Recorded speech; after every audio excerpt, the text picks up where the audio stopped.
Yes, it's the Spartans' homecoming. Iowa comes in as the favorite. Who's going to walk out happy? Well, let's talk about it.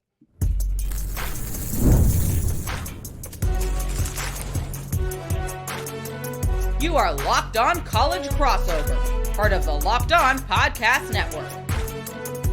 Your team every day. Today's episode of Locked On Spartans and Locked On Hawkeyes is brought to you by Game Time. Download the Game Time app, create an account, and use code Locked On College for $20 off your first purchase. Spartan friends, Hawkeye fans, welcome to a crossover episode here, Locked On Spartans, Locked On Hawkeyes. What's up, everyone? I'm Matt. I do the Spartan side of things. Over there, Trent Condon. He does the Hawkeye side of things. Please rate, review, subscribe to wherever you are listening to this. And hey, thanks a lot for burning up some of your time with us here at the Locked On Podcast Network. Trent, after a defiant 40-16 victory over Washington, I still maintain what I've been saying all offseason long, even during the season. Now, it's been up and down. The confidence has been a roller coaster. For some reason, I've had a feeling Michigan State is going to win this game. It's homecoming. We're coming off of a bye week. You know, Iowa, how great can their offense be if you just shut down the run game, which we're going to learn about here in a little bit? Not as easy as that just sounds. If you do that, though, you know what?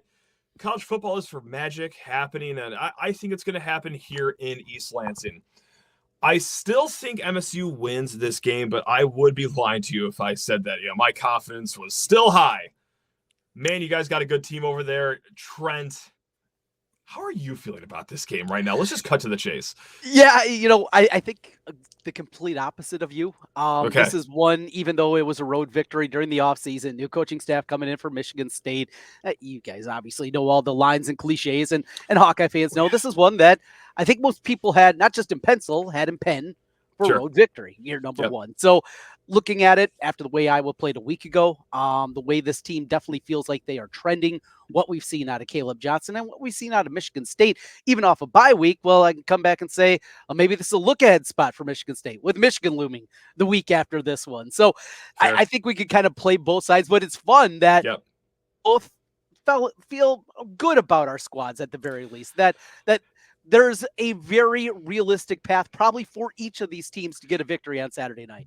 You just took it right out of my mouth. There's just something different about this game because for the first time in now 3 weeks, we're going to a game day where at least, there is a realistic path to victory here against Iowa. No disrespect to you guys whatsoever. You guys are obviously a good team. You just beat the brakes off of Washington, but this isn't facing Oregon.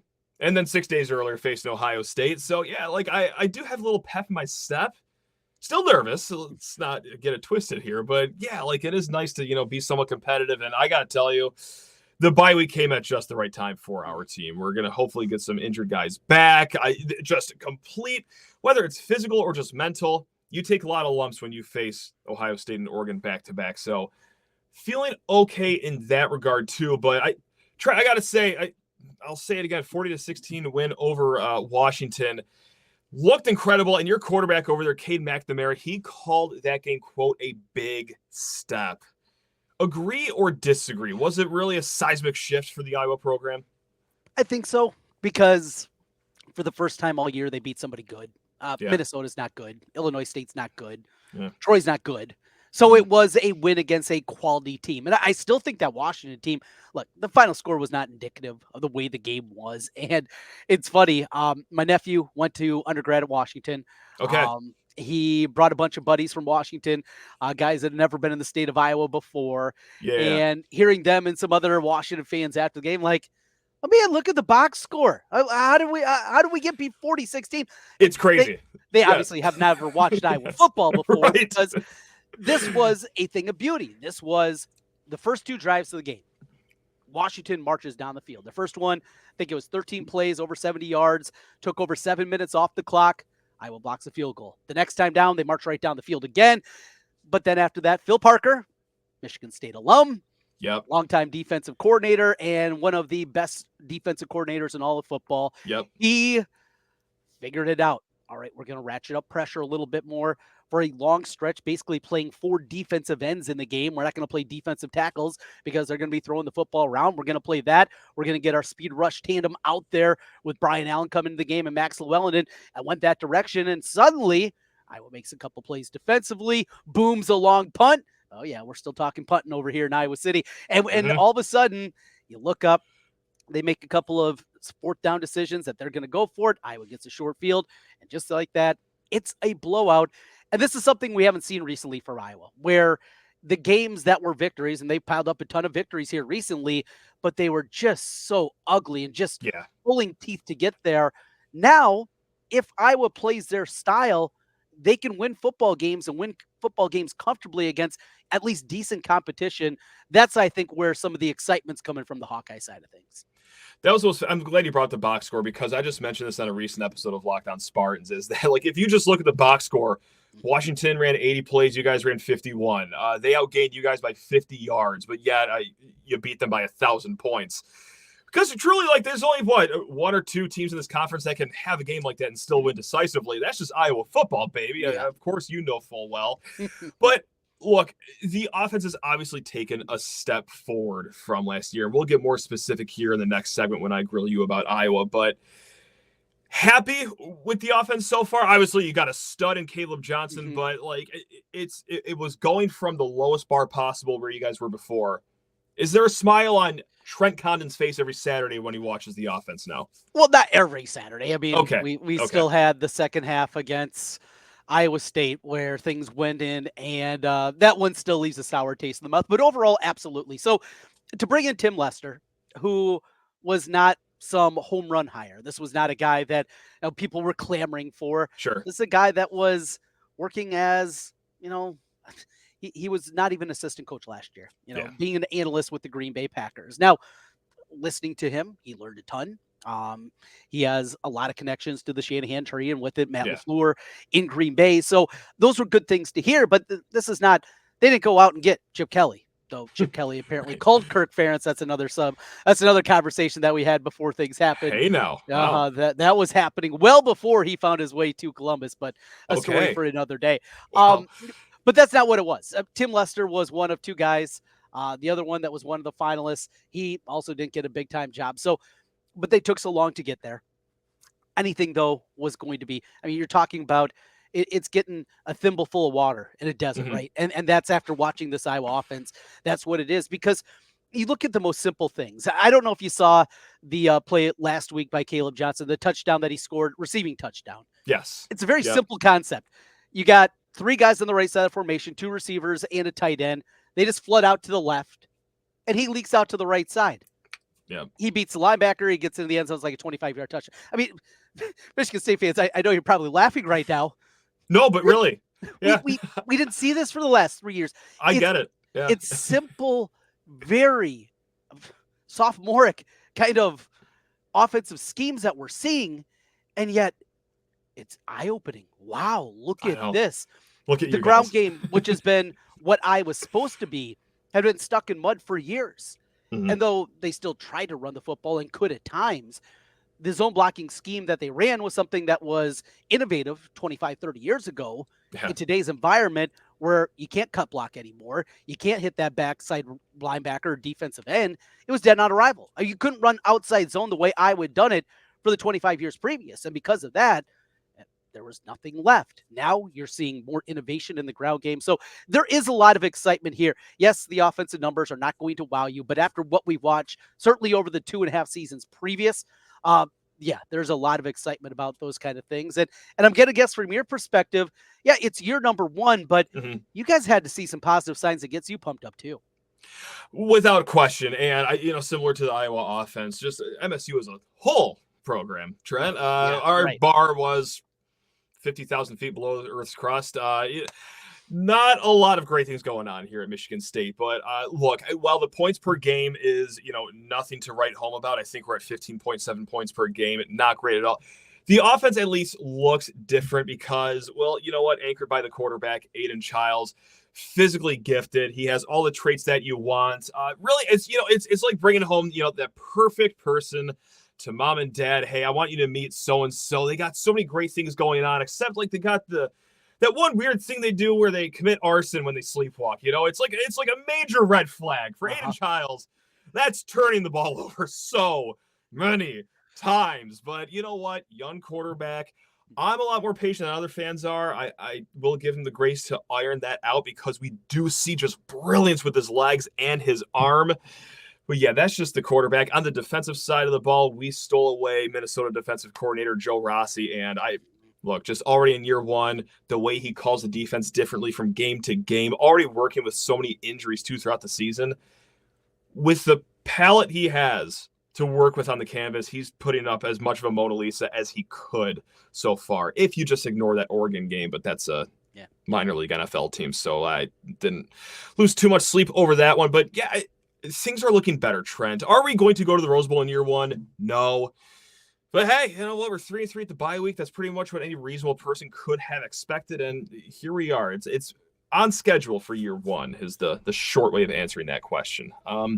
Trent, I want to grill you more about your Hawkeyes. But first, guys, I need to talk your ears off about Game Time, the greatest ticketing app out there. I used it not too long ago for the first Tigers playoff home game in 10 years. I got great seats on a flash deal. And hey, even Iowa fans, if you guys are looking to come to East Lansing this weekend, hop onto Game Time, find the flash deals, or let's say you just wake up and you find yourself in East Lansing on this beautiful Saturday coming up, and you don't have tickets. Well, jump on the last-minute ticket deals. You could save up until kickoff, even a half hour after kickoff. Great deals in great spots. Game Time is all about saving you money. And Trent, my favorite part about Game Time, it is just 2 taps and boop, the tickets are sent straight to your phone. Take the guesswork out of buying tickets over at Game Time right off the bat, because when you create an account and use code LOCKEDONCollege, you're going to get $20 off your first purchase. Terms apply. Again, create an account and redeem code LOCKEDONCollege for $20 off. Download Game Time today. What time is it? It's Game Time.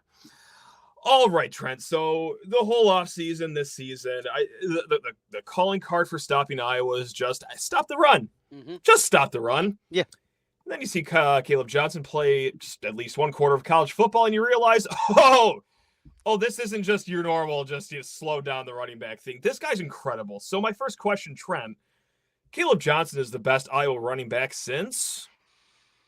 Ooh, Shonn Greene, certainly. I think that's where you start. I was afraid so. Yeah, there's some talented ones that have come through here. Akram Wadley knocking off number 2 Michigan a few years back. Sure. And almost doing that single-handedly. We've had some good ones that have come through, but Shonn Greene, I think, is kind of the stalwart, certainly of the last 20 years plus, that they've seen at the running back position. You can go way back in the day and talk about Cedric Shaw, Tavian Banks, and Nick Bell if we want to go back to the early 90s. And then we can go back to Ronnie Harmon. I mean, we can play this game for a long time. We go way back to Ed Podolak if you want, but no, that aside. When you see Kaleb Johnson, so he shows up on the scene 2 years ago as a true freshman. Mm-hmm. And they played that crazy game. Some Spartan fans might remember that they played up until like 1:30 in the morning because of lightning delay against Nevada. Late in the game, he's in there. He's getting some carries during the first half. All right, true freshman, kind of heard a little buzz about him. He was committed to Cal coming out. Ohio kid committed to Cal. I'm like, okay, weird. And Iowa came in and swooped him away. That aside, and he has a touchdown run. All right, he's kind of a long strider. And I see one of these clips up on Twitter. And it mentions his miles per hour. Like, okay, he's a pretty big guy, 5'11", 220. Yes. And with that long stride, it doesn't look like he's going. It was like 21.5 miles an hour. It was the second fastest in college football at that point. Like, whoa. So he has a nice freshman year, nearly 1,000 yards. Last year, banged up, maybe a little bit in the doghouse. Okay. And also became kind of forgotten, if you will. Gotcha. He was 13 coming into the season. He was suspended for the first half of the first game of the season. And LaShawn Williams, who was a starter a year ago, he was banged up both in the spring and then got hurt again with a different injury in August camp. The backup, Kamari Moulton, who was getting a ton of buzz, played a little bit as a true freshman a year ago, still made his red shirt. Just didn't click when he was getting carries early on. So here comes Kaleb Johnson. And he rips one off. And he rips another one off. And he's doing those things that we saw early in his freshman campaign. He's different. Some people kind of talk about Eric Dickerson with him because he's got that more upright kind of running style. He's a bigger running back. Now, he's not as angular as Eric Dickerson was, but that's what you're going to see. And you'll continue to see this. he gets these seams. He's really good about finding the seam, and he's so much more patient than he was early in his career as a running back, where just boom, hit the hole, go. Now he's waiting for those blocks to develop more. But secondly, how many times you see a guy, a safety, a cornerback, an outside linebacker, think they have the angle, and they don't.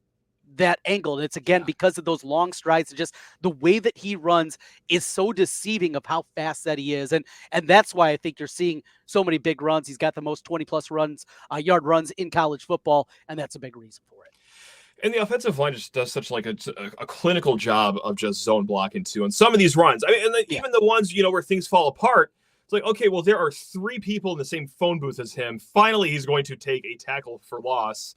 And then great, he's 16 yards upfield. So I have to emphasize it to Michigan State fans. Like this isn't just like he's a pretty good Big Ten running back. Like, this cat is elite. Yeah. He is great, guys. So with that said, though, let's talk Cade McNamara. Okay, no stranger to Michigan State fans, of course. He played over at Michigan a few years ago. But he's had 2 passing games so far this year with over 110 passing yards out of your 6 games. Just 5 touchdowns, 3 interceptions. So, this is a weird question, I guess. Like, is it disappointing to see how little he's doing in the pass game? Or point blank, is it simply just, well, he doesn't have to do anything? Like, the run game's this good. Yes and yes. Yes, it's disappointing. The Iowa fan base, there is a large segment that's out. They paid the NIL funds to bring in this quarterback. Sure. He was damaged goods. Then he gets hurt last year before the season began for a second time. Then tears his ACL against you guys later on in the season. So, and those were different injuries. So there's people, he struggled mightily in the one open practice that we get during August Kids Day, where he was, I think, like 8 of 24, if memory serves, in that. And people were just out. So they also brought in finally a competent, at least you'd hope a competent backup, and Brendan Sullivan, who was a starter for 5 games last year at Northwestern, and people are ready for him. So Sullivan comes into the games when they get now inside the 10-yard line. They were absolutely awful inside the 10 against Iowa State, had the ball 2 different times inside the 3-yard line, got 2 field goals out of it in a game where you lose by a point. Yeah, that's going to sting in a big-time way. And since then, Sullivan has been the guy that has come in and run a lot of zone read stuff. He's a much better runner, much better athlete, so those kind of things. He also made his first big mistake last week, and luckily his knee was down as he tried to chuck it out to the outside, and nothing was there except a fumble and maybe a defensive score for Washington, but his knee was down and called down on that play. But there's a lot of people, as I said, that are just out on McNamara because the arm strength isn't there. You wonder if it's ever going to come back. Look, when he was at Michigan, arm strength was not exactly at the top of the list when you're talking about him. He missed a big throw at the end of the first half that would have been an easy touchdown after Kaleb Johnson set him up with a 53-yard run. So it's interesting. They're not asking him to do a ton. You hear Tim Lester, he said Minnesota, he didn't play very well. It looked like on the surface, he thought it was his best game of the year. You go back to the Ohio State game, you will see how the third quarter imploded. He's stripped twice. He's intercepted. Also before that, he was 9 of 10 in the first half and picked up, I think, 5 first downs on throws. But also the one miss that he had in those first 10 attempts was a sure touchdown that he left short on a 40-yard throw. So it's really a back and forth. And, well, if you want to go to a dangerous place, go to Hawkeye Twitter and bring up Cade McNamara and see what happens to you. You know what? We'll spice it up Saturday. I'm going to be at a wedding. The open bar will be there. You know what? If the game gets sideways, why not stoke a few flames? Just to switch sides of the ball really quick here, because shocker, Iowa was incredible at defense just for the 30th straight year in a row. Now, look, you've held every team not named Ohio State on your schedule so far to 21 or less points. Point blank, Trent, super broad question. Like, what is the straw that's stirring the drink over there on defense? So, to be honest, until probably last week, this defense has been a disappointment for Iowa State. Okay. So you return 9 or 10 starters, depending on how you count it up. Cooper DeJean was hurt for the last 4 games of last year, but 9-10 starters back from a year ago. Our guys with starting experience, 10 starters back. A lot of guys came back for bonus years, COVID years, 6 years, those kind of things this season. And with it, the expectations were really high. They have struggled to generate much of a pass rush. That has been a huge component to it. That's why, as I mentioned earlier, they brought out kind of that 4 defensive end look that worked a lot better getting pressure against Washington. The middle is incredible. Jay Higgins is as good as you're going to find at middle linebacker, maybe as good of a middle linebacker has been in the Big Ten in a long time, just because we just don't see middle linebackers that put up the kind of numbers that he does. But, again, Iowa standards are really high on the defensive side of the football, and I think they have disappointed. And even last week against Washington, the 2 long drives to begin the football game, 2 drives over 7 minutes each, over 12 plays each. That's not what we're used to with this Iowa defense. So they're playing well. This is a good defense, but it's not the elite level defense maybe we've seen at times the last 3 or 4 years. Gotcha. Okay. Well, I'll take that as music to my ears over here, because we can use any help we can get over here. You know what? We're going to flip the script here. Trent's going to grill me about the Spartans here. But first, I need to talk everyone's ear off about FanDuel Sportsbook. And as it pertains to this game, right now, Trent's Hawkeyes are 6.5-point favorites, hitting the road to East Lansing. If you're feeling that for Iowa, or hey, if you're going to come to my side and you like Sparty in this game, getting 6.5 points, folks, go ahead and do that wagering over at FanDuel, America's #1 sportsbook. They're keeping it fun all season long, whether it's Saturday college football or Sunday NFL. And hey, NFL fans, you can start the season with a big return on FanDuel, America's #1 sportsbook. So when you get a hunch in the middle of the game, you can check out the latest stats, view live play-by-play, and so much more on the very same page you place your bets. And better yet, you will get started with $200 in bonus bets guaranteed when you place your first $5 bet. Again, $200 in bonus bets guaranteed when you place your first $5 bet. That's at FanDuel.com, America's #1 sportsbook, FanDuel.com. All right, Trent, I'm on the grill. I'm ready to be fried. Let's go. Let's get into it. And, let's start. It's the most important position in football. Punter. No. Yes, sir. Ryan Eckley. You're talking to a Hawkeye guy. No, we're not going punter first. Tell me more about Aiden Charles. I've seen Aiden Charles play a little bit. You mentioned the turnovers earlier, and that got me excited. Got me a little fired up here because I bet the Hawkeyes have been pretty good at what we're going to see. Because, look, I'm going to pull out my inner Kirk Ferentz and bring up something from 25 years ago. Okay. Antoine Randall still throws nightmares. I know in Kirk Ferentz, he brings them up seemingly every year at some press conference. So I see an athletic quarterback. Athletic quarterbacks have given even the best of Iowa defenses trouble, and definitely can see that from him. You got like 45 minutes, right? Because I could go on and on about Aiden Charles. No, I'll try to keep it short. Look, the physical tools that you get, hopefully we see a little more of it this week. I thought they had something going on in the second half with design quarterback runs, something they haven't been doing a lot with Aiden Charles. And I think that's to kind of preserve his health too early on this season. So I think the legs are going to be something of a strength here this upcoming Saturday. We'll see. His arm strength is incredible. Like, there's only a handful of quarterbacks in college that can make some of the throws he is making. Now, on the contrary, I'm not saying this guy should be in New York for the Heisman ceremony coming up, because the turnover issues are a catastrophic issue for Michigan State so far. I've called him human cryptocurrency. You feel like you're on a yacht in the Caymans one drive, and then the very next drive, you're wondering what's been going on. I will say this, though. I have seen growth from the first week where he's making reckless decisions, doing a little too much to extend plays, forcing balls in uncomfortable situations like he did multiple times in the Boston College game against Ohio State and Oregon, 2 very good defenses. Not a lot of forcing of the ball. Now, that's not to say he didn't have, fumbles in those games. That's a different issue. But we're seeing growth. We are seeing learning. Do we all wish it was a little faster? Yes, but right now this is the best chance we got to win a game. Very physically gifted young kid. We just got to live and die by him, and, well, it depends on the drive, what we've been doing, living or dying. Yeah, another way I go is I want to get your perspective on the depth of your wide receivers or pass catchers. You can throw tight ends in there too. Yeah. Because Iowa's got one really good cornerback in Jamari Harris, another guy that stuck around for a 6 year. He's by far playing his best football of his career.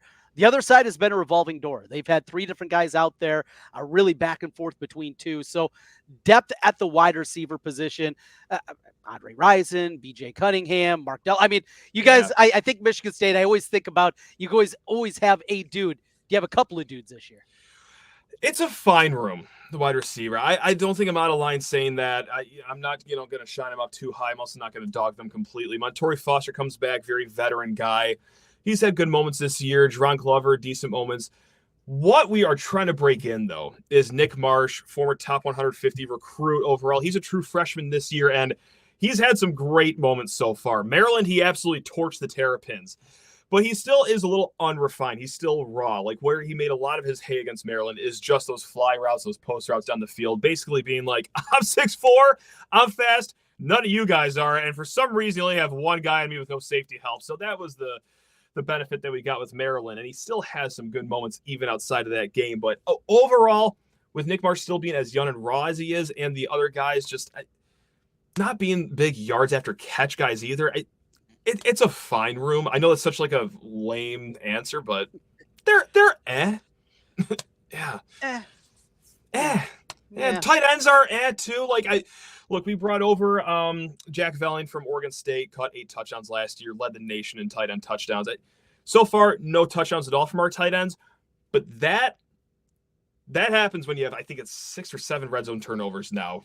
You can't really use your targets in the red zone if you just hand the ball straight over to the other team before you even get the chance to run those plays. So that's another fun issue we got here. Yeah. You mentioned Joe Rossi. We knew him well. Obviously, our big one of our big rivals, of course, is the Gophers, and really was impressed at times what he was able to do up there with Minnesota. Some different schemes that you saw from him every single time. You look at what he is doing with this defense, again, kind of just going historically when I think of the best Michigan State teams, a good defense always goes along with it. How he's doing it, just as a whole, how this group looks.